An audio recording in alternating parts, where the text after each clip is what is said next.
The Drummer and the Great Mountain, a podcast where we share effective tips and practices for working with adults ADD, ADHD in a natural, effective way without the use of medications. Each episode, join me, your host, Batman Saram, along with the author of The Drummer and the Great Mountain, Michael Joseph Ferguson. Join Michael and myself in an interactive discussion of sharing our stories as we journey together in transforming what can be the gift of being what we call hunter types. This podcast is intended to be your audio companion to the book written by Michael, who joins me each episode where we both will strive to foster dialogue, give you our personal insights, and share both of our experiences on this similar path that we are all on. Our intention and hope is that along with the book, this podcast gives you an additional perspective as you listen to us delve deeper into each chapter of the book to give you even more tools to go along with what it is that you are reading. Visit us at drummerandthegreatmountain.com to purchase the book and look for more tools, tips, and updates, as well as giving us feedback on this podcast. Join our growing global community of creative types, entrepreneurs, and out-of-the-box thinkers on our shared journey. Welcome to The Drummer and the Great Mountain podcast.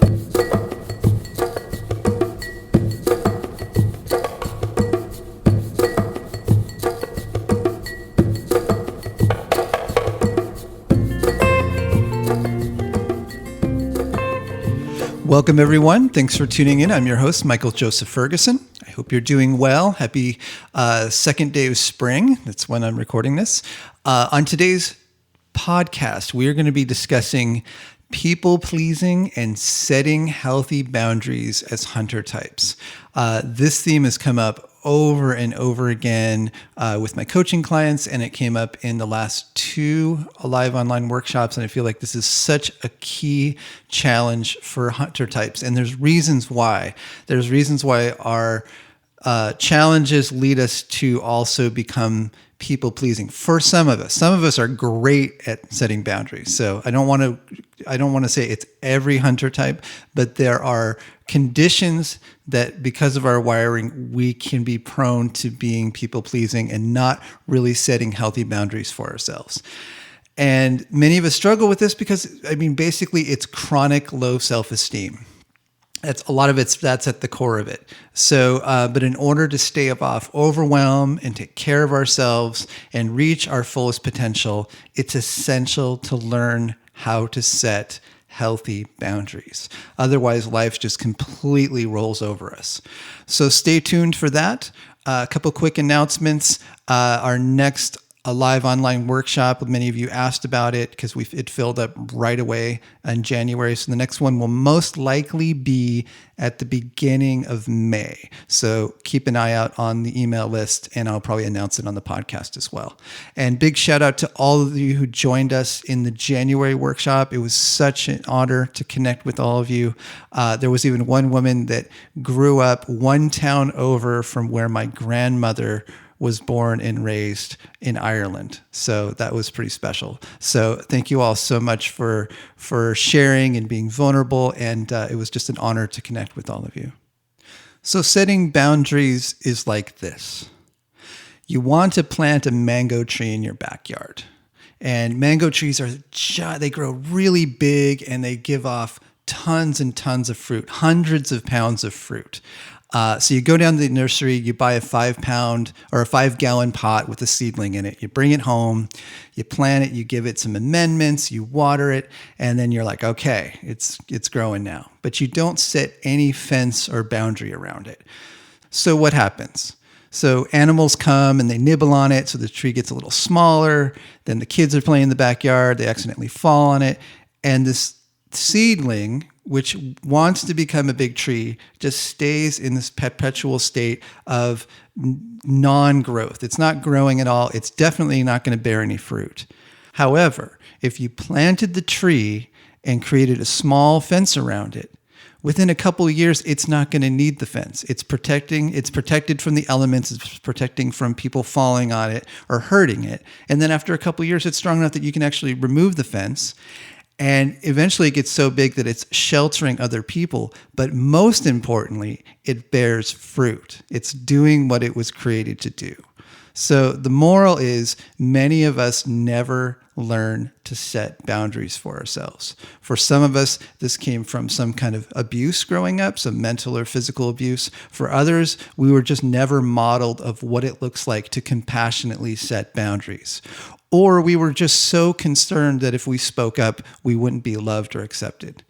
So the good news is it's never too late to start setting boundaries. You can grow into your fullest potential and do the things that you want to do and experience the life you want as you start to learn to set healthy boundaries. If this is your issue, this is the episode that you need to listen to. And I think by this point in what I've been sharing, the people who have this challenge are nodding their heads saying, yes, this is definitely me.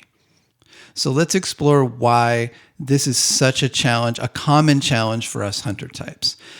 So it starts with, I think, challenges with low self-esteem. So this is the result of our ADHD challenges with focus and follow through. We were often judged or misunderstood growing up, and we were not given what we needed to thrive. So that's where it started. That was the seedling of not setting boundaries or people pleasing, right? I'm going to please this person and they're going to love me and accept me. The people around me are going to love and accept me. But if I share if I actually set a boundary, they're going to get angry at me, and I don't want anger, and I want harmony and belonging at all costs. So I will not speak up and ask for what I need. So this leads to a strong need for acceptance and understanding and belonging to others. So like that's the driver. Acceptance, understanding, belonging. Those are often in safety. I think it's probably in there as well. Those are the needs that, we talk about on this podcast, needs awareness. So those are the core primal needs that we are looking for: acceptance, understanding, belonging, safety, emotional safety, physical safety. So people pleasing is an adaptation to be accepted, liked, and have a sense of belonging. But as adults, this childhood adaptation can lead to exhaustion and resentment of others. You'll find yourself judging others that have stronger boundaries. You'll say that person's selfish. They're just completely self-absorbed. That's your indicator. If that's your inner dialogue that you find yourself spinning on, that is usually an indicator that you are not setting healthy boundaries for yourself. You have not embraced what it is to set healthy boundaries so you can stay strong and healthy and take care of yourself. So typically when you're not setting healthy boundaries, there's a lot of self-judgment. There's a loud inner dialogue of resenting others or judging yourself. And as this continues, it leads to depression. So depression is a non-biochemical depression. It's a depression rooted in the feeling that I will never get these needs met, so it's hopeless. Life is hopeless because you have not found that strength in you to say, I need to set a boundary here. So the good news is learning to set boundaries can be the thing that gets you out of your depression, your funk, whatever is going on right now. There's many things that can cause depression, but definitely feeling disconnected from getting your needs met is a big culprit for depression. And as I stated before, if you don't learn to set boundaries, you get crushed by life. Period. That's what happens. If you don't, no one else can do it for you. You can't expect someone else to know what you need. Your job for yourself and taking care of yourself is to know what you need and articulate that to other people. So I was reading an article the other day. I'm just looking through Google News and I saw some note that said, I think it was from Elizabeth Olsen, who's one of the actresses in WandaVision. I guess I haven't seen the show yet, but she was talking about her favorite sentence that she got from, I think, her dad was, "No is a full sentence." And so basically you don't need to justify your boundary. You can just say no. And for many of us, we just haven't learned to do that. We don't feel it's safe to set our boundary. And also, if we have a judgment of people who set strong boundaries for themselves, if you think they are selfish, then if that's your thought of setting boundaries means you're selfish, then you don't want to be selfish. So I guess then I can't set boundaries because that means I'm selfish. So no one can do this work for you. This is an inside job. And it can be a difficult process. So you have to ease into it. It's some people, they come to these grand revelations as they go through life and they just go completely the other way. And they just set boundaries and everyone's upset around them and everyone's shocked because they had never, they haven't experienced up until now someone setting the boundary. And then when it happens, it's this over the top intense thing that creates a lot of turmoil. So that's one way to go. That has worked. But it may not be the most gentle part of this. A better way to go is to ease into it, to start to learn to set boundaries day to day, like seeing what small boundary can I set today, and start to just build that muscle of setting healthy boundaries. And I'm going to give you some examples in a second. So a lot of this is very common in relationship dynamics. So love relationships where your partner it's almost, when I'm talking to people who have challenges with boundaries, it's almost always their partner has got much stronger boundaries and they love them and they also resent them. That's a very common dynamic. So the good news is if you have a partner, someone you really care about who's good at boundaries, you can pretend to be them. That's one really good method, and I'll talk about that in a little bit. You have someone that's modeling for you what it's like to set healthy boundaries. Take that in a little bit. That's something that attracted you to that person in the beginning. So they are calling you they're calling you out to grow. When we're drawn to things or we're drawn to people, typically they have something that we need to learn and integrate for ourselves. Okay, so let's go through some examples. So the classic example that has come up in multiple workshops and also with numerous of my coaching clients is you're someone who always says yes when people ask you to help them, even though doing so in the moment may be really detrimental to you and to your health. You don't feel you can say no. Otherwise, it really challenges your image of yourself as a good person. Good people just say yes when people ask for help, no matter what. So yes, helping people is good, but if you are not doing it out of choice, then what are you doing? You have no choice. You need choice in order to truly do something that contributes to another human being. Otherwise, you have no freedom. There's no freedom. True love, I think, comes from you caring for another person and choosing to do something for them instead of feeling like I have to do it for that person. So that's the more nuanced view of what love and care is. Because if you just don't have no choice, then you're going to resent them for it. At the end of the day, you're going to feel resentful because if you ask them for help at some point and they say no, you get angry. Why? Because they don't have the same programming you do, right? So you've got to look at this from all angles to say, like, can I say no when it doesn't work, but say yes when it does feel good and I can contribute with no attachment to what they're going to do for you later. You're not holding tabs. So that's one example. Another example is there's no time for you in the morning for yourself and your family and your kids, and everyone takes the time and you feel like I've got to be a good parent and I can't take 5 to 10 minutes to myself to meditate or plan my day. I have to show up for everyone else or everything's going to fall apart. So that's another level of setting boundaries where you feel, and it's an understandable concern. You want to show up for your kids, you want to take care of them. But at the same time, if you get that 10 to 15 minutes to yourself to take care of yourself, you're going to be way more charged up and way more present with your kids. You're going to be less likely to get upset with them during the day. So that's another level of setting a boundary where you make a communication, say, I need this 15 minutes to myself in the morning, quiet time, just so I can take care of myself and then the day can start. Now, when the kids are younger, it's a little hard to do that. But as they get older, you can make that happen. Especially you can speak to your partner about it and you can figure a way to do it. Most of the time, as I work with people as a coach, there's a way to make it happen. It's just that it doesn't feel attainable, or there's some self-judgment around it, or some concern that the kids are going to, destroy the house or whatever is going to happen. So setting a boundary so that you can take care of yourself. Another example is walking away from situations and people who are harming you. So that could be in work, that could be a relationship that you're in, but that is another clear example of setting a boundary where this is no longer okay. I am in relationships with people that care and respect me. This person is not caring and respecting me, and I've communicated, and I need to walk away from it. That happens. There's times in life where that is appropriate. The other thing is people pleasing to get respect, basically overperforming at your job so that you'll be respected. So, and I think, and this came up a lot in our workshops with women, I think women more than men, and it's just the unfortunate nature of our patriarchal society is that women are not respected and they have to work so much harder than men in the workplace.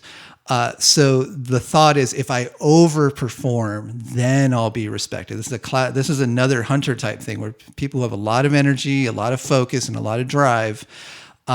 This underlying thought of I will overperform so I will be respected is a recipe for exhaustion, and I've seen it over and over again. So to become aware of it is the first step, like to see like, oh, this is what's driving me.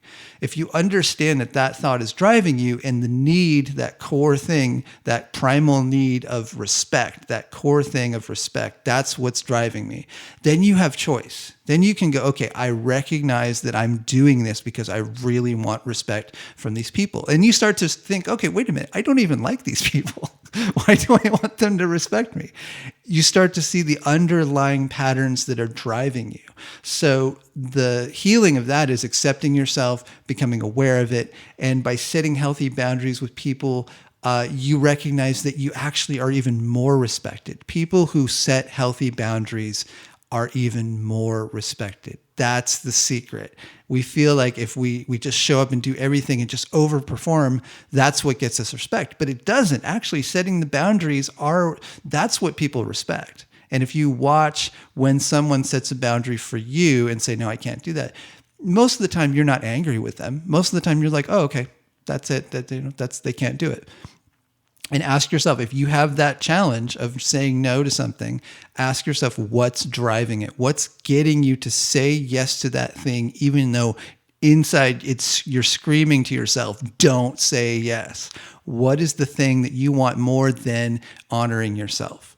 And in doing so, you'll start to untie yourself from these unconscious patterns. So another example is just setting boundaries for yourself. So that's stimuli, screen time, hyper-focus binges where you burn out. You don't eat enough food. It's basically stimuli indulgence.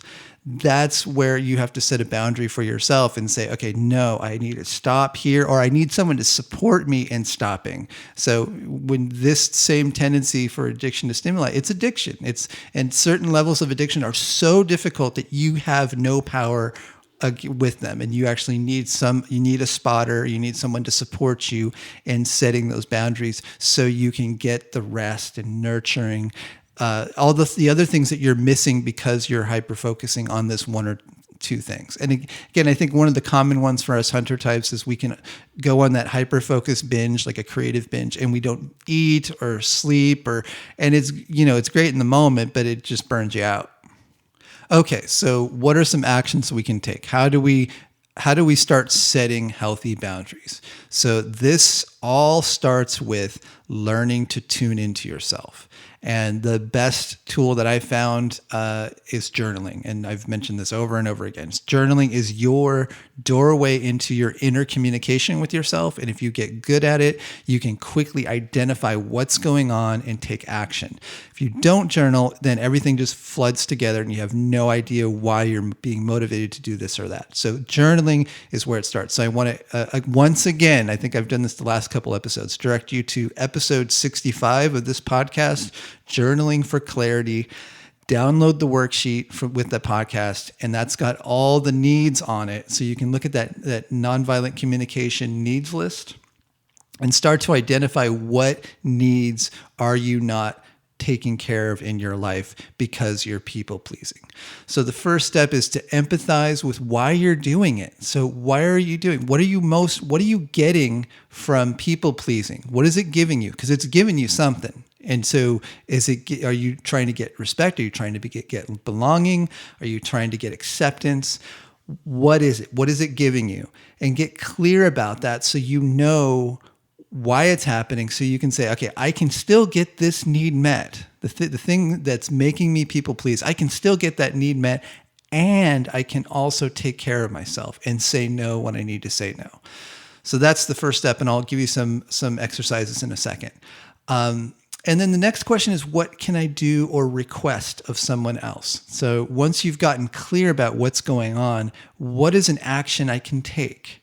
How do I get my power back? What's one action or communication I need to make moving forward? And maybe the practices when people, like if going back to that other example of always saying yes no matter what, ask yourself, so get in the practice of just saying no.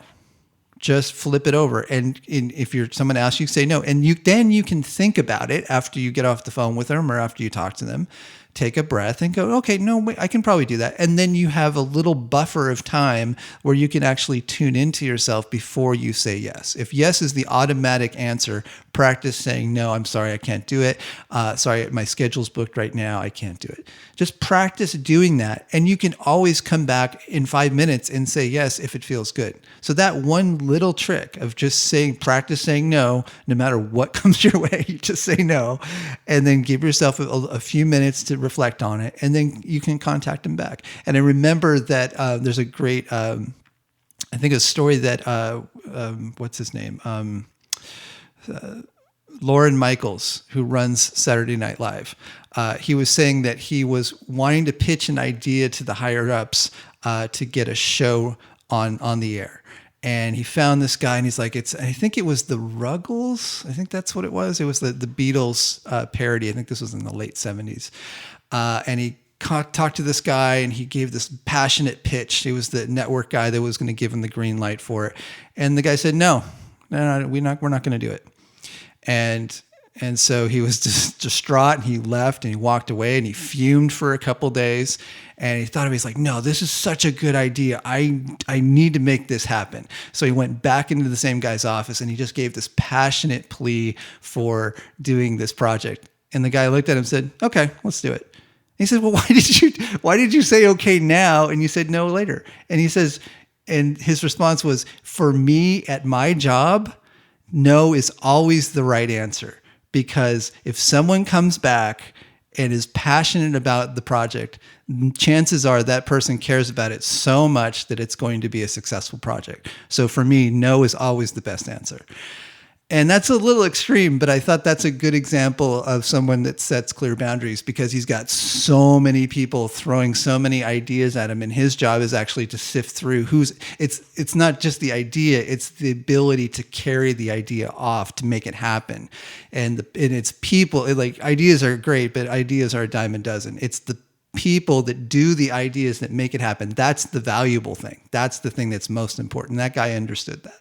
So as you're going through a journaling process, paying attention to your inner dialogue is a key piece of the puzzle. So if you find yourself judging other people, saying, my partner's so self-absorbed, God, he's so selfish, and you're just constantly spinning on that thought.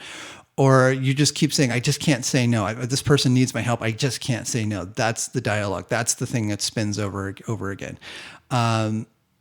Or it's the opposite. It's like, I'm helping everyone else, but I have no time for myself. I have no time for myself, and I just can't stand everybody because I just don't have any time for myself. So if you sit down and you journal and you just let your inner, that dialogue that's kind of spinning through your head, if you actually write it down, the things that you're spinning on, those judgments and frustrations are going to give you some really key indicators as to what needs to happen, where boundaries need to be set. So you don't have to just figure the answer out. You can literally use the negativity inside you to guide you towards what you need to do to make a difference. And another key piece around boundaries is when someone crosses a boundary for you, they say something that was unkind, or they stepped over a boundary, or you've set a boundary and someone keeps pushing it, you need to speak up. So if you don't speak up, what happens is that turns into inner negative dialogue. So basically, if you don't stand up for yourself, your inner dialogue almost guaranteed will be this, it'll just be self-judgmental because you didn't stand up for yourself, and the mechanism inside our brain, for whatever reason, just flips it around and says, I'm no good. I must be messing things up. Whatever it is, it's because you didn't stand up to a boundary, or you've got such a spin, like you don't, someone says something to you, you get angry at them, but you don't say anything. And then you just fume for days and weeks and months or years because you never set a boundary. So if you want to heal that inner resentment, that inner dialogue, you need to start speaking up and saying, you know what, when you said that, that really hurt my feelings and I didn't appreciate that. Would you be willing to be more mindful with your communication? Something to that effect. People need to hear it. I don't care if it's a work environment, it's family, it's kids, whatever it is, you need to speak up and speak where someone crossed the boundary. And a lot of times people don't know. The reality is a lot of people are just used to speaking in a way where it is really harming other people, but they don't know it. They think it's joking or whatever. So you need to bring it to their attention, not only for you, but also for all the other people they're affecting. And that takes some bravery. It takes some skill. This is why I like nonviolent communication. Again, Marshall Rosenberg, get the book, Nonviolent Communication, get the audiobook. The entire process that he speaks of is how do you compassionately set boundaries? How do you make requests of people in a way where they can hear it versus get angry at you? That's part, I mean, it's a very rough version of what nonviolent communication is. So if you find yourself spinning in resentment and thinking about something over and over and over again, there's probably a boundary that was crossed that you need to set and make a communication with another person to let them know what happened, to say like, hey, you know what, it's an act of respect to that person that you say, hey, you crossed a boundary. This did not feel good. And would you be willing to and express bring it to their attention so they understand it, whether it's in the workplace or anywhere else. Because if you're in a workplace and that's come up, then how effective are you when half of your energy is going to spinning on something you're resentful for? So, and this gets tricky because we got to take care of ourselves. We need to make money, but a lot of times there's opportunities that you can take that will make things better, not only for you, but for the people around you and your coworkers.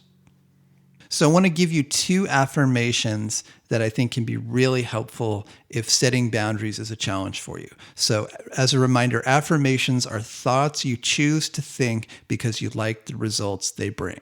So it's instead of you being run by your thoughts, you're choosing these thoughts and saying, I like this thought, and I will repeat this thought to myself over and over again. So there's 2 of them. One is, people like me even more when I set boundaries. Just say that to yourself over and over again. People like me even more when I set boundaries. So that's affirmation number 1. Second affirmation is, I can be even more effective helping people when I set boundaries. I can be even more effective helping people when I set boundaries.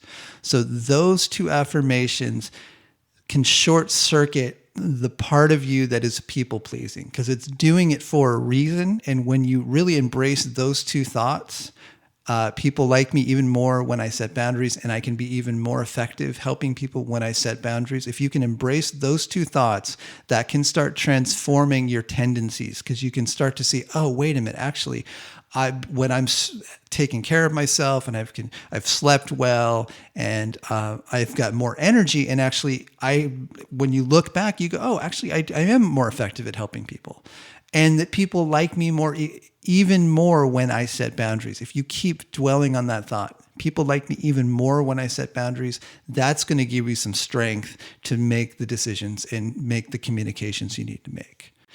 Now, in terms of parents, a good reminder is, by taking care of yourself, you're modeling self-care for your kids. So instead of you feeling like I'm hurting my kids, I'm being selfish by taking time to myself, then if you flip that around and say, by taking time to take care of myself, I am modeling self-care for my kids, because you're teaching your kids way more through how you behave than anything you tell them. You can tell them what you want. Think about when you were a kid. It's you watch When you were a kid, you watched the adults and you watched what they did. What they said was far less important. So, and kids have great BS meters. They know when you're not actually in your integrity with it. So be mindful. Like, you want your kids to grow up to set healthy boundaries for themselves. That's going to make them strong kids and strong adults. They're going to grow up and know, okay, like, the world's going to crush them otherwise. So if you got a model for them, this is what it looks like to set healthy boundaries. Now, this does not mean that you just take all the time to yourself and you really are just self-centered and you just let the kids do whatever they want. That's not what I'm saying. What I'm saying is, if this is your challenge, then taking even 10 to 15 minutes to take care of yourself is going to exponentially help you show up for your kids, and you're going to feel better. You're going to be in a better mood, and you're less likely to get ticked off when they do something that you don't want them to do. So, because you don't want to model burnout for your kids. If you're burned out and you never say no, and you're always like, that's going to lead them to have the same challenges when they grow up. When you're inside of it and you're waking up and this kid's doing this kid's doing that, it's overwhelming. There's so much going on. It's such a challenging job. And you need to be able to carve out time during the day where you can catch your breath. And you're going to be much more able to really care for your kids when you do that. And then the strategies to get there, that's part of the setting boundaries. That's like, how do we make this happen? What are the communications do we need to make? What support do we need to call in? So you got to get creative about it. It might not be just one simple step. It actually may be a few steps and a few family meetings and working all that out. But stay with it so that you can set the boundaries you need to set, so you can be strong and healthy and at least less burned out. Okay, so I'm going to give you a couple journaling exercises specifically. I'm going to give you a couple journaling cues that I think could be helpful in exploring and especially getting unstuck from any patterns of people pleasing that you may have that aren't serving you. So question number 1 is, what areas of your life are you people pleasing? What areas of your life are you not saying no, even though you really want to say no? Second question, what boundaries do you need to set? What are some boundaries in the next couple days, in the next week? Where do you need to set boundaries? Just make a list. You'll know, like, there's people, I'm sure people are, you're sitting there going, oh, that person, and there's work, and like, start making that list. You don't have to write, just bullet it out. What parts of your life do you need to set boundaries? What boundaries do you need to set? That's the question. So what boundaries do you need to set? What can make the difference? Third question, what are you afraid of that will happen if you do set these boundaries?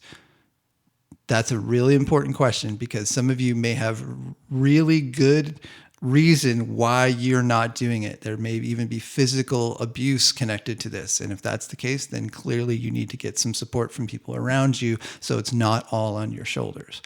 But whatever it is, what are you most afraid will happen if you set this boundary or that boundary? Go through the list that you made in the previous questions and ask yourself, what am I afraid of? And it's important to embrace that, because that's part of the reason why you're not doing it. So you need to look at that straight in the eye and go, this is why I'm scared. I'm scared to set this boundary because I don't want to lose my job. Like, I said, this guy said this thing to me and it was abusive and it was sexual harassment, but I don't want to lose my job because I got to take care of my kids. So that's a valid reason. And so again, bringing this totally crystal clear to the present moment gives you some power so that you can look at it and say, what can I do? And so the last question is, what one action can you take right away? As you went through those journaling prompts, what's one action you can take right away? So you may have 6 or 7 areas where you need to set boundaries, but maybe let's just start with one. What's one that you can do? Because if you have that list, one of them, you're probably like, oh, I can do that. I can, like, how do you get the ball rolling? So what action can you take right away that will address your people pleasing and set a healthy boundary for yourself? Okay, so your task for this week, if this episode resonated with you, is to get clear where in your life you need to set boundaries and take at least one step towards this. That's your task for the week. And as far as book recommendations, it's always the same thing. Nonviolent Communication, Marshall Rosenberg. Get the audiobook, listen to it. It's all about how do you do this in a graceful way that is the most effective way. It's such a good guide into setting healthy boundaries. And I'll leave a link in the description of this podcast. So that's it. I hope that was helpful to you. As a reminder, we'll probably be doing our next live online workshop. It looks like early May, late April. I'm pretty sure it's going to be early May at this point. So keep an eye out. And for those of you who are on the wait list, you will get an email before everybody else. So don't worry, you'll have 1 week. And so please, when you see the email, that's good. If it says pre-registration, that's not going to everybody. That's just going to you. So the last one filled up like within 1 day, which is great. And it's beautiful, but I also want to make sure that those people who really want to get into the workshops can get in. So keep an eye for that email. It will probably go out late April if we're going to do it in the beginning of May. So, and there'll be more podcasts between then. So I'll announce it before then. Okay, so I hope you guys are doing well. I hope 2021 is treating you good. And until next time, be well. Thanks for joining us. If you'd like to learn more about the book, The Drummer in the Great Mountain, visit drummerinthegreatmountain.com. To join us on social media, click the links at the top of the homepage. Help us spread the word. We're a small press and reviews really help. If you've been enjoying the podcast or the book, consider writing a review on iTunes, Amazon, Goodreads, or your podcast app. If you're new to the podcast and want to quickly get up to speed on the concepts we discuss, check out our free 5-day mini course. Visit drummerinthegreatmountain.com/mini course. If there's a topic you'd like us to cover on future episodes, we'd love to hear from you. Please send us an email at info@drummerinthegreatmountain.com.